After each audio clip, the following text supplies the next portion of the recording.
Hello everyone, welcome to our stock market series. Okay, so the concept is basically to educate people कि लोग बहुत ज़्यादा over estimate करते हैं कि स्टॉक मार्केट से हम आज जाएंगे और हमारा कल पैसा डबल हो जाएगा। लोग काफ़ी लोगों की बातें सुनते हैं कि ये ख़रीद ले, ये बेच ले, इससे प्रॉफिट हो जाएगा तेरे को। तो आज मैं इन सारे चीज़ के ऊपर से एक पर्दा उठाना चाहता हूँ और आपको फ्यूचर में भी इसी के वे में एडुकेट भी करना चाहता हूँ, ठीक है। तो जो सबसे मोस्ट इम्पॉर्टेंट बात है वो मैं आपके साथ आज शेयर कर रहा हूँ। आप उस बात को खाली दिमाग में रखना। अब आपका जो मिथ है ना स्टॉक मार्केट के ऊपर, वो चला जाएगा, ठीक है। पहला बात तो ये कि आज जब शुरुआत में कर रहा हूँ ना वीडियो को, अपनी फर्स्ट क्लास को शुरू कर रहा हूँ इस सीरीज़ को, तो मैं इसका जो शुरुआत है उसको ही मैं क्या चीज़ से करने वाला हूँ बोलो। मैं शुरुआत ये लाइन से करने वाला हूँ। आज इस दुनिया में अगर ऐसा कोई भी इंसान है जो बोल दे कि हमारा पोर्टफोलियो लॉस में नहीं है, तो I would not agree with him, ठीक है। और आप लोगों को भी उससे अग्री नहीं करना चाहिए। इवन मेरी खुद की पोर्टफोलियो, मेरे फ्रेंड्स हैं, बहुत बहुत एनालिस्ट हैं, बहुत अच्छे से एनालाइज करते हैं, उनकी भी पोर्टफोलियो में भी कुछ शेयर्स में लॉसेस भी आते हैं, ठीक है। Nobody in this world is immune to the losses of stock markets, okay. तो अगर आपको ये कोई बोलता है कि नहीं भाई मेरे सारे कॉल्स राइट हैं या मेरे कॉल्स मोस्टली राइट होते हैं, तो उनका फिर पोर्टफोलियो आपको चेक करना चाहिए, ठीक है। और दूसरी बात जो मैं यहाँ आपको सबसे इम्पॉर्टेंटली बताना चाहता हूँ, आज वॉरेन बफे जैसे बड़े इन्वेस्टर आप लोग तो जानते होंगे, जो नए हैं इस फील्ड में उनके लिए मैं बता दूँ कि वो, आप ये समझ लो जैसे कोई भी क्रिकेट का सचिन तेंदुलकर होता है, वैसे स्टॉक मार्केट के वो हैं। तो उनको भी एयरलाइन सेक्टर में काफ़ी बड़ा लॉस हुआ। ऐसा नहीं है कि सिर्फ एयरलाइंस में हुआ, सब बहुत सारे सेक्टर्स में लॉस हुआ, बट मोस्टली जो उनका जो मेजर लॉस था वो उनके एयरलाइंस के स्टॉक्स में हुआ, ठीक है।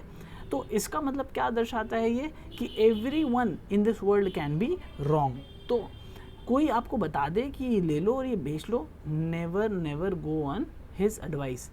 पहले आप उसे, वो जो भी बोल रहा है सुने, अच्छा लगे आपको, आप पहले एनालिसिस करें, फंडामेंटल्स पे जाएँ, ठीक है। आप देख रहे हो वो पीछे वो कैंडल वाला चार्ट बना हुआ है, टेक्निकल एनालिसिस का, डायग्राम का, हर एक टाइप का चार्ट बना हुआ है, लेकिन ये ज़रूरी नहीं कि इसी तरह वर्क करता है मार्केट। वरना जब कोरोना वायरस आया इंडिया में, तो ये सारे जो चार्ट वार्ट हैं इनके हिसाब से उस टाइम बहुत लोग बाई कॉल्स दे रहे थे, क्योंकि उस टाइम मार्केट तो 12,500 की तरफ था, तो everyone was on a higher side, तो लोग बाई कॉल्स दे रहे थे। तो अचानक से इनके चार्ट सारे फेल हो गए क्योंकि वायरस आया। तो इसी तरह there is nothing called permanent gains कि आप ये ले रहे हो तो आपको गेन्स ही होंगे। Equity is the most risky asset allocation, आप ये जान लो। आप हमेशा ये सोचते हो कि हायर साइड वाला, लेकिन आपको मैं ये बता देता हूँ, equity is the most risky asset allocation amongst all the instruments जिस पे भी आप इन्वेस्ट करते हो। क्या क्या चीज़ पे आप इन्वेस्ट कर सकते हो? आप डेट फंड्स में भी कर सकते हो, म्यूचुअल फंड्स में जो इक्विटी वाला होता है उसमें भी कर सकते हो। हर एक चीज़ के बारे में हम लोग डिटेल में जाएंगे, but on the basic side कि ये सारे जो एसेट्स हैं इनका जो सबसे रिस्कीएस्ट एसेट क्लास है वो है इक्विटी शेयर्स, जब हम लोग NSE BSE में जिसमें भी इन्वेस्ट करते हैं, जो शेयर्स रहते हैं। सपोज रिलायंस, आज रिलायंस ही सोचो ना, कुछ ही दिन पहले आप पकड़ लो 26 March is the exact date if I remember, 26 मार्च में ही रिलायंस का प्राइस अराउंड 900 के आसपास ट्रेड कर रहा था। तब लोग बहुत ही बियरिश थे कि बिकेगा, बेचो इस शेयर्स को, बेचो इनके शेयर को। But as we all know it is Reliance industry, it is backed by Mukesh Ambani, the Mukesh Ambani. तो उन्होंने क्या किया, उन्होंने अपना सबसे बेस्ट स्ट्रैटेजी अपनाया कि अगर कुछ कमाई नहीं होता है तो एक काम करो, जो खर्चा उसको कम कर दिया जाए। अब लोग ये सोच रहे थे कि कौन सा खर्चा कम कर पाएगा। जो बेसिक खर्चा होता है ऑपरेशनल कॉस्ट, वो तो कम हो नहीं सकता, बिकॉज जनरली ऑपरेशन कॉस्ट कब कम होता है? जब हम लोग को इकोनॉमीज़ ऑफ स्केल मिलता है, मतलब जब हम लोग का ज़्यादा प्रोडक्शन हो रहा है। तो एक तो ऐसे भी उनका जो मेन पेट्रोकेमिकल बिजनेस है, क्रूड की प्राइसेस भी गिर रहे थे, तो वहाँ से उनको कुछ फ़ायदा होने वाला था नहीं। तो what he did, he tried to curb the loan interest, जो इतना बड़ा इंटरेस्ट अराउंड 1 लाख करोड़ से भी ऊपर का, एक पॉइंट ऑफ टाइम में ग्रॉस डेट उनका 3 लाख करोड़ के आसपास आ गया था। तो उतना ज़्यादा इंटरेस्ट जो बर्डन आ रहा था कंपनी के ऊपर, मुकेश अंबानी ने सोचा कि पहले उसी को कम किया जाए, ठीक है। तो उसने क्या किया, सबसे पहले उनको लोन पे करना था, तभी जाके इंटरेस्ट कम होगा। ये तो बेसिक चीज़ है, आपको सबको पता होगा। तो उन्होंने गया कि सबसे पहले क्या किया, लोन्स पे करना शुरू कर दिया। अब लोन पे करने के लिए पैसे चाहिए, पैसे अगर कंपनी के पास होते तो फिर डेट किस बात का, ठीक है। तो पैसे चाहिए तो कैसे रेज़ करते हैं, जैसे मैं जब क्लासेस में पढ़ाता हूँ आप लोगों को तभी बताता हूँ, सोर्सेज ऑफ कैपिटल क्या है, एक तो इक्विटी, दूसरा प्रेफरेंस, तीसरा क्या, लोन ले लो। तो लोन तो इन लोग ऑलरेडी ले रखे थे, तो अब इनको अगर रीपेमेंट कर रहे हैं तो यानी कोई और सोर्स ऑफ फंड से पैसे चाहिए। तो they try to sell their stake, मतलब इक्विटी शेयर्स अपने सेल करने शुरू किए कंपनी में। अब आप सोचोगे कि जिस कंपनी का शेयर्स अंबानी ही बेच रहे हैं उस कंपनी में इन्वेस्ट क्यों करें, ठीक है। इन्वेस्टमेंट के बारे में बाद में आएंगे, बट सबसे पहले ये सोचो, इनका आइडिया तो सोचो कि अपना स्टेक बेच के कंपनी का डेट को ये लोग क्या बोले कि हम लोग ज़ीरो कर देंगे by the end of this financial year, मतलब मार्च 21 तक ज़ीरो कर देंगे। और आज देखो इन लोग 8 मंथ्स अहेड पहले ही 1 लाख करोड़ का जुगाड़ कर लिए और ये लोग अब अपना डेट फ्री होने के वे पे चल चुके हैं। तो ये सारी जो डेवलपमेंट्स होते हैं ना, ये आप खुद एनालाइज करो ना, किसी भी एनालिस्ट की कॉल वॉल की क्या दरकार है। अगर आपने सिर्फ इस डेवलपमेंट को एनालाइज किया होता, the way the Reliance movement was, तो आप 900 में नहीं खरीद पाता, अग्री, क्योंकि उस वक्त किसी को नहीं समझ में आता था कि मुकेश अंबानी जी क्या करने वाले हैं। बट आप 1200 में तो खरीद सकते थे, आज 1200 से भी तो आज 1750 के ऊपर ट्रेड कर रहे हैं। 1300 में ले सकते थे, 1400 में ले सकते थे। अब जब सब कुछ हो गया, अब इंसान को मन कर रहा है कि 1700 में भी ले ले। देखिए लॉन्ग टर्म के हिसाब से कंपनी अभी भी ख़राब नहीं है, ठीक है, क्योंकि कंपनी इज़ गुड। बट आपको जो चीज़ मेन ध्यान में रखना चाहिए वो होना चाहिए उनके पेट्रोकेमिकल बिजनेस, जिससे अभी भी कंपनी के 65% ऑफ दी रेवेन्यू वहीं से आती है। क्योंकि जियो को इन लोग स्केल अप करके मैक्सिमम अभी 35% ऑफ रेवेन्यू जियो से और इनके जो रिटेल बिजनेस है वहाँ से आती है। बट अभी भी जो major portion of the revenue है वो अभी भी उसी बिजनेस से है जो इनका खानदानी जो मेन काम था, ठीक है, जो इनको जो रिलायंस इंडस्ट्रीज़ को रिलायंस इंडस्ट्रीज़ बनाया। तो जब तक वहाँ का वो प्रॉब्लम नहीं सॉल्व होता है तब तक ये प्रॉब्लम्स होंगे नहीं। बट सोचो long term, on a long term perspective, जब ये पैंडेमिक चला जाएगा ultimately the company will grow. तो इसलिए you can invest in those stocks, ठीक है। तो हम लोग जो एनालिसिस स्टॉक्स पे जब इन्वेस्ट करते हैं, वी एनालाइज ऑल एस्पेक्ट्स। ये तो एक न्यूज़ डेवलपमेंट्स की बात हो गई। हम लोग क्या क्या और चीज़ देखते हैं, कंपनी के सारे फंडामेंटल्स देखने होंगे, आपको बैलेंस शीट्स को और अच्छे से रीड करना पड़ेगा। ये वन एस्पेक्ट था कि लोन को कैसे कम करके इन्होंने अपना मार्केट में कैपिटलाइजेशन बनाया। अब और भी बहुत सारे एस्पेक्ट हैं जो हम लोग चेक करते हैं, सारे चीज़ हम लोग आपको डिटेल में बताएंगे एक एक करके। ये एक शॉर्ट पार्ट था कि एटलीस्ट ट्रैप मत होइए। अब बात ये है कि सर क्या हम लोग बहुत ज़्यादा रुपया कमा सकते हैं स्टॉक मार्केट से? स्टॉक मार्केट में आप बहुत रुपया कमा सकते हो, करेक्ट बात है, एकदम करेक्ट बात है। आप बहुत रुपया गंवा भी सकते हो, ठीक है। गंवाने का जो प्रोबेबिलिटी है ना वो 95% है। हाँ, सुन के लग रहा होगा ये क्या बोल रहे हो आप, अपना कोर्स को डी प्रमोट कर रहे हो? नहीं, मैं डी प्रमोट नहीं कर रहा हूँ मैं। आप यही तो फ़ायदा है लर्निंग का।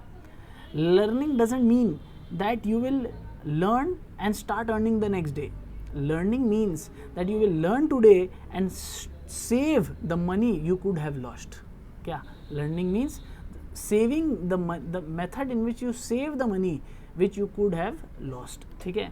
तो अच्छा, हम लोगों ने बहुत पैसा डुबाया है, ठीक है, लोगों ने बहुत पैसा डुबाया है, हमने भी बहुत पैसा डुबाया है, मेरे दोस्तों खुद बहुत पैसा डुबाए हैं। कोई ऐसे नहीं सीख जाता है कि बस एकदम गया उतरा और सीख गया।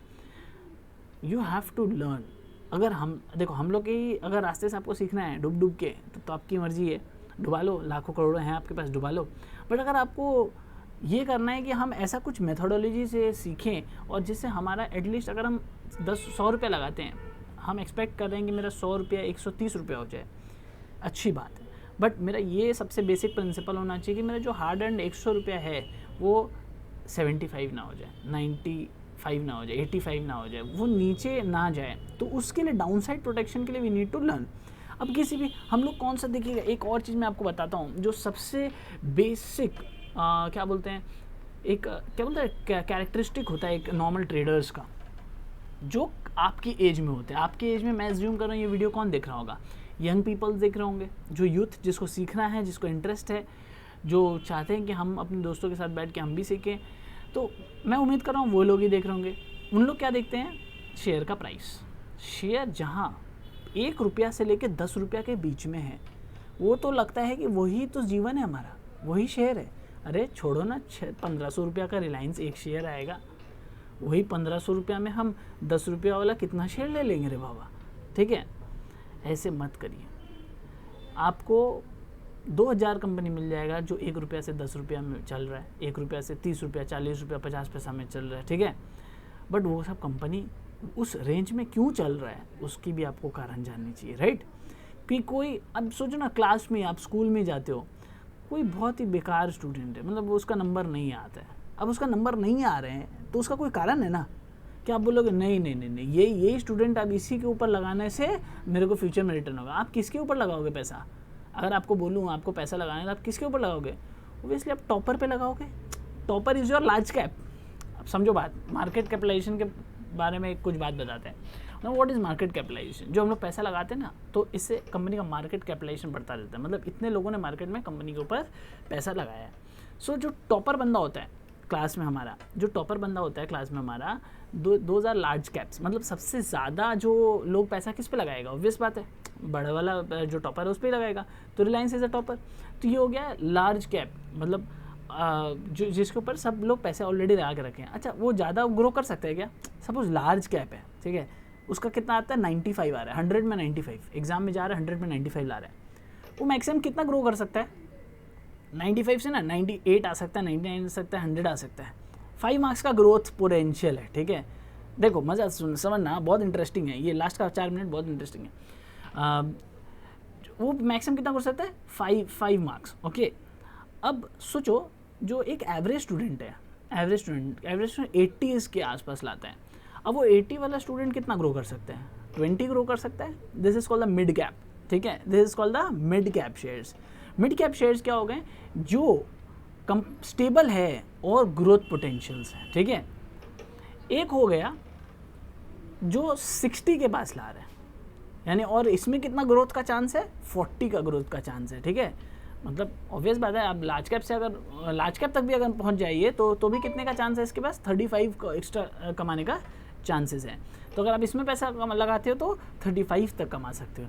एक बार देखो जैसे जैसे आप नीचे जा रहे हो, आपका रिस्क बढ़ता जा रहा है कि नहीं बढ़ता जा रहा है? 95 वाले के ऊपर रिस्क पैसे लगाओगे तो डूब कितना सकता है? अरे 95 वाला बहुत वो होता है कि नहीं, हमको तो एकदम टॉपर रन है, तो 93 हो सकता है, 90 हो सकता है, 92 1 हो सकता है, ठीक है।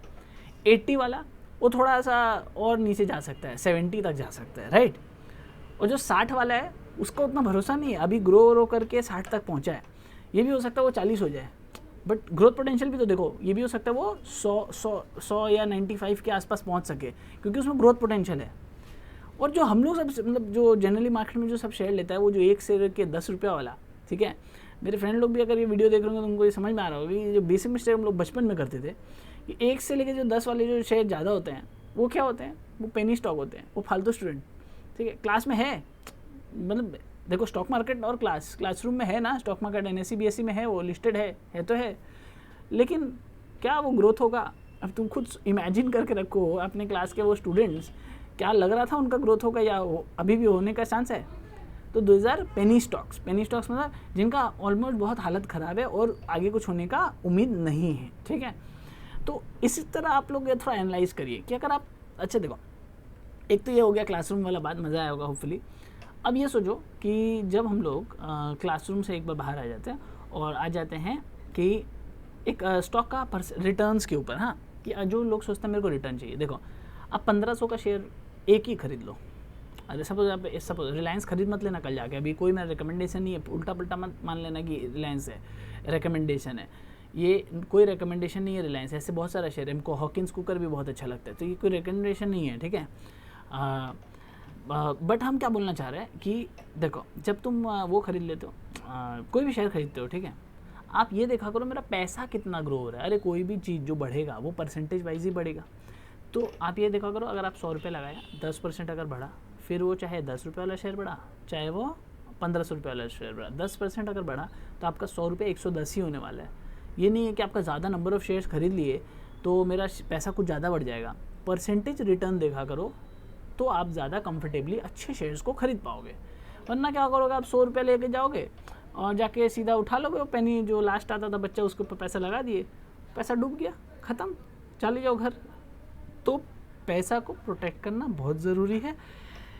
ये था आज के लिए, मेरे को आपको इतना समझाना ज़रूरी है। अगर आपको लगता है कि बहुत अच्छा लग रहा है, आपको मतलब वीडियो में दम है या एंटरटेनिंग, आपके नॉलेज अपग्रेड हो रहे हैं, कमेंट बॉक्स में लिख के मेरे को बताइएगा कि नेक्स्ट वीडियो फिर पोस्ट करेंगे। अगर अच्छा लगता है फ्रेंड्स के साथ शेयर करिए, जितने ज़्यादा कमेंट्स, मैं एक्सपेक्ट कर रहा हूँ मेरे जो फर्स्ट ये स्टॉक मार्केट सीरीज़ का जो फर्स्ट वीडियो है, जिसका नाम हम लोग क्या रखे हैं, क्या रखने का सोचे हम लोग, वॉल स्ट्रीट वगैरह ये सब तो है ना, बहुत ही ओल्ड डेटेड हो गया। हम लोग अच्छा नाम सोच के उसका रखेंगे, और ये सीरीज़ बहुत ही आगे हम लोग ले जाने का सोचे, बहुत ही टॉप लेवल पे डेरिवेटिव ऑप्शन ट्रेडिंग वगैरह सब कुछ सिखाएंगे।